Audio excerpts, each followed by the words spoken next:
Barack Obama's challenges in the final days of the campaign, from A to Z.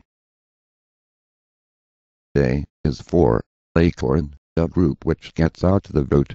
Right-wingers have, falsely, portrayed them as a mighty bad oak. B is for bail-out, as our economy tanks. Obama's the best choice to shore up Wall Street and our banks.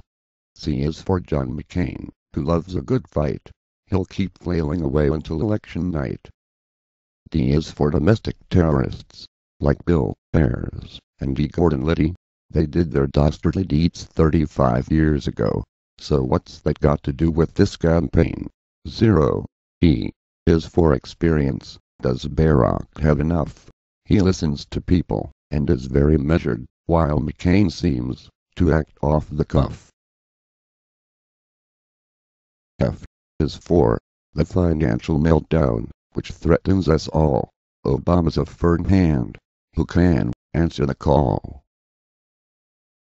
G is for political gaffes, which continue unabated and make it worse as candidates get jaded.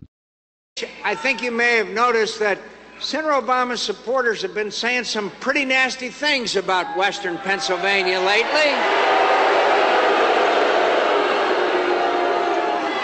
And you know, I couldn't agree with them more. I couldn't disagree with you. I couldn't agree with you more than the fact that Western Pennsylvania is the most patriotic, most God-loving, most patriotic part of America. Chuck Graham, state senator's here. Chuck, stand up, Chuck. Let him see you.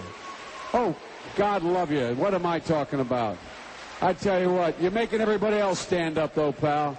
Thank you very, very much. I tell you what, stand up for Chuck.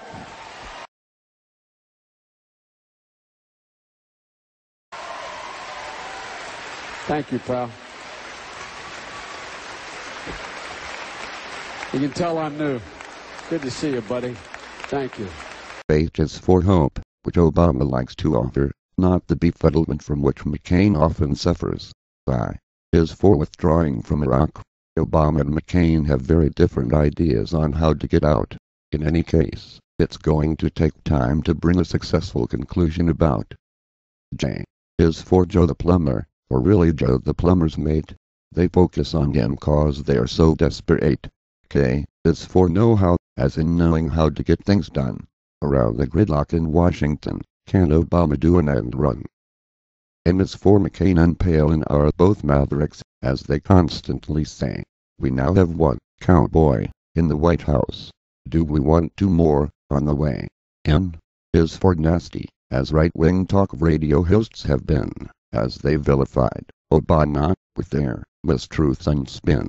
O is for obsession, a film by Jewish extremists, recently sent to 28 million voters in various swing states. P is for Sarah Palin, McCain's running mate.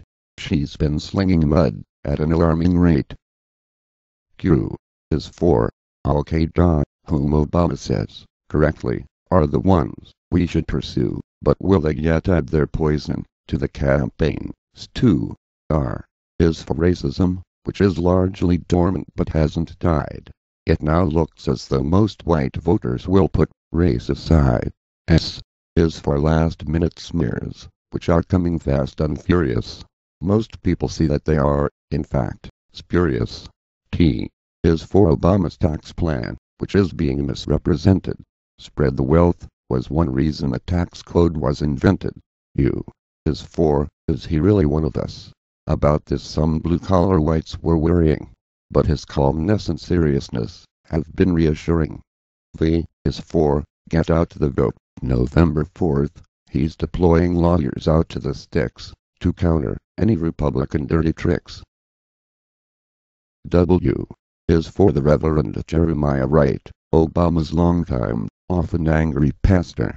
John McCain had let him be, but now there's a new attack ad from the RNC. X is for the X, which by your candidate's name you place. He should get enough of these X's in the battleground states. Y is for, why do Joe Biden's verbal outbursts so often go south? He's supposed to be Obama's running mate, not his running mouth. Z. Is for zeitgeist. Is Obama too worldly wise? After his speech in Berlin, that's what some people surmised.